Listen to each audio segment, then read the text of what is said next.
Hello दोस्तों, एक बार फिर से आप सबका स्वागत है एमएस कोचिंग के अपने चैनल पर। तो आज हम मोस्ट इम्पॉर्टेंट क्वेश्चन आंसर की सीरीज़ में पॉलिटिकल साइंस डिसिप्लिन का सब्जेक्ट पढ़ेंगे दोस्तों, जो बीए प्रोग्राम वालों के लिए है दोस्तों। ये 6 सेमेस्टर वालों के लिए है मोस्ट इम्पॉर्टेंटली। और दोस्तों ये एसवाल और एनसीवेब और साथ में रेगुलर वाले स्टूडेंट तीनों के लिए ही मोस्ट इम्पॉर्टेंट है दोस्तों। जो इस पेपर का नाम है वो है अंडरस्टैंडिंग ग्लोबलाइजेशन। तो चलिए एक बार इसके मोस्ट इम्पॉर्टेंट क्वेश्चन आंसर्स को देख लेते हैं। तो दोस्तों क्वेश्चन पूछा गया है वैश्वीकरण के सांस्कृतिक आयाम लिखो। अगर आपने क्वेश्चन पेपर नहीं देखा है तो आप एक बार चेक कर सकते हैं। क्वेश्चन पेपर में भी वैश्वीकरण के सांस्कृतिक आयाम का क्वेश्चन आया हुआ है।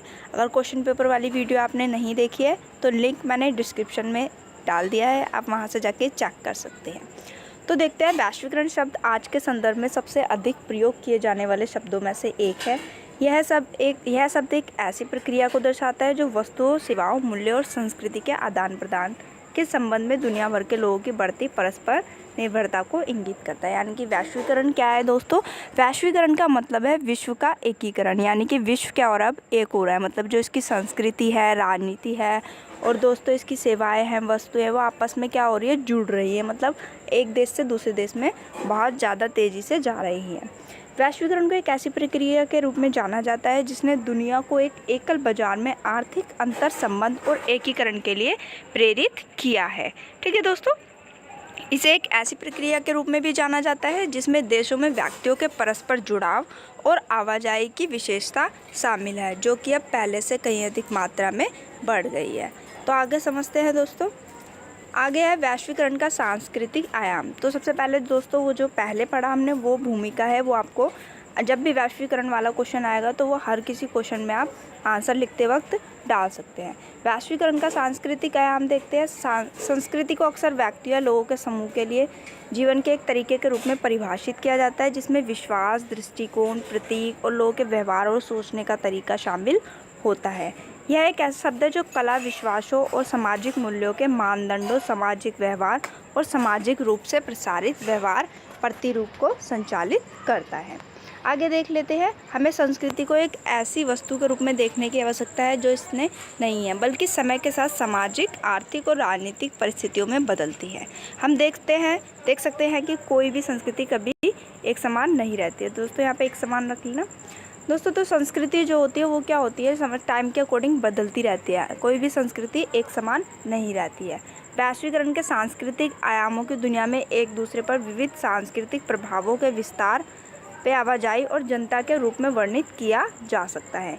इसे एक ऐसी प्रक्रिया माना जाता है जिसमें संस्कृतियों का आदान प्रदान और जागरण शामिल होता है, जबकि दूसरी ओर इसे संदेह की दृष्टि से भी देखा जाता है। आगे दोस्तों, पश्चिमी मीडिया की लोकप्रियता, खाने की पसंद, संगीत, टेलीविज़न चैनलों दुनिया भर में सांस्कृतिक प्राथमिकताओं को आकार देने में महत्वपूर्ण भूमिका निभाई है। यानी कि जैसे कि पश्चिम की जो मीडिया है दोस्तों और खाने की, जैसे कि हम जैसे बर्गर खाना पसंद करते हैं, पहले ये नहीं होता था, तो हमने पश्चिमी देशों से सीखा है। ऐसी टेलीविज़न जो संगीत वगैरह, गाने वगैरह है, तो आजकल हम इंग्लिश गाने गाना पसंद करते हैं। उदाहरण के लिए हमने अक्सर समाज के मैकडोनलाइजेशन शब्द के बारे में सुना है।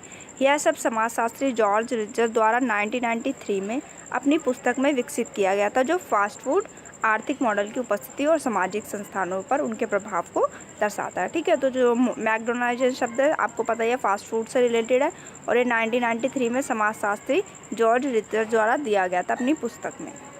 आगे है दोस्तों, सांस्कृतिक वैश्वीकरण को सुविधाजनक बनाने वाले कारक कौन कौन से, मतलब कि जिससे सांस्कृतिक वैश्वीकरण है वो बढ़ रहा है। आईटी क्षेत्र में प्रौद्योगिकी और नए विकास ने परस्पर संबंध के पैमाने को बढ़ावा दिया है और महाद्वीपों में संचार के लिए लगने वाले समय को कम कर दिया है।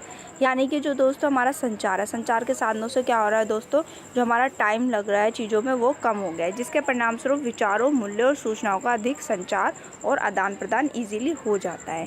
किसी भी सूचना का आदान प्रदान बहुत ईजिली हो जाता है। जैसे कि आपने पहले देखा होगा, पहले क्या होता था दोस्तों, डाक के थ्रू हम क्या करते थे, चिट्ठी वगैरह भेजते थे। लेकिन आप क्या कर सकते हैं, हम संचार के माध्यम से एक कॉल में 1 सेकंड या फिर 10 सेकंड में ही सूचना का एक जगह से दूसरी जगह भेज सकते हैं। लोगों की आवाजाही को सुविधाजनक बनाने वाले परिवहन और बुनियादी ढांचे का विकास एक अन्य प्रमुख कारक है जिसने सांस्कृतिक आदान प्रदान को बढ़ावा दिया है। संस्कृति के मध्य में विचारों और सूचनाओं के प्रभाव को बढ़ावा देने में मीडिया और सोशल नेटवर्क समूह की उपस्थिति एक महत्वपूर्ण कारक रही है। तो दोस्तों मीडिया भी क्या है, एक महत्वपूर्ण कारक रही है संस्कृति को बढ़ावा देने में। विभिन्न स्थानों से राजनीतिक स्थिरता और अनुकूल वातावरण वाले स्थानों पर लोगों की आवाजाही सांस्कृतिक विचारों के मिश्रण में योगदान देने वाले कारक हैं।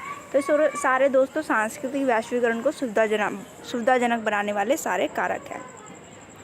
आगे है दोस्तों वैश्वीकरण के सांस्कृतिक आयामों का विश्लेषण कीजिए। अब इसके आयाम का विश्लेषण करना है दोस्तों हमें। सांस्कृतिक समरूपता पर विचार किया जाए तो एक एकीकृत करने और एक मानकीकृत रूप में मानने के रूप में व्याख्या करती है, जो मुख्य रूप से पश्चिम से जन्मा है। दोस्तों ये जो वैश्विक संस्कृति है वो कहाँ से जन्मी है? पश्चिमी देशों से, जैसे कि अमेरिका वगैरह से, और पश्चिमीकरण की प्रक्रिया को प्रोत्साहित भी करती है। यह माना जाता है कि सांस्कृतिक वैश्वीकरण एक संभोग और उपभोक्ता संस्कृति के माध्यम से स्थानीय संस्कृति को विस्थापित करने और पश्चिमी संस्कृति को बढ़ावा देने के लिए मुख्य रूप से जिम्मेदार रही है। तो दोस्तों ये जो हमारे देश की संस्कृति है उसको विस्थापित करके पश्चिमी संस्कृति को बढ़ावा दे रही है। उदाहरण के लिए अमेरिकी संस्कृति के बारे में कहा जाता है कि उसने दुनिया के हर कोने में प्रवेश किया है। जैसे कि अमेरिका की संस्कृति क्या है, आज के पूरे वर्ल्ड में पैर पसार चुकी है और अमेरिका ने केवल बाजार की ताकतों के माध्यम से नहीं बल्कि आर्थिक और सांस्कृतिक दोनों शक्तियों के अभिसरण के माध्यम से अपना प्रभुत्व कायम भी किया है।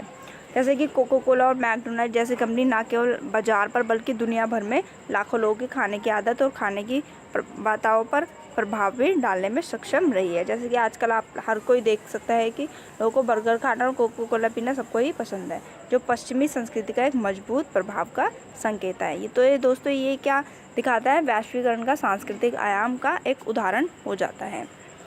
तो दोस्तों thank you for watching this video. Please like share and subscribe my channel. ऐसे ही और क्वेश्चन पेपर या फिर और इम्पॉर्टेंट आंसर देखने के लिए हमारे चैनल से जुड़े रहिए।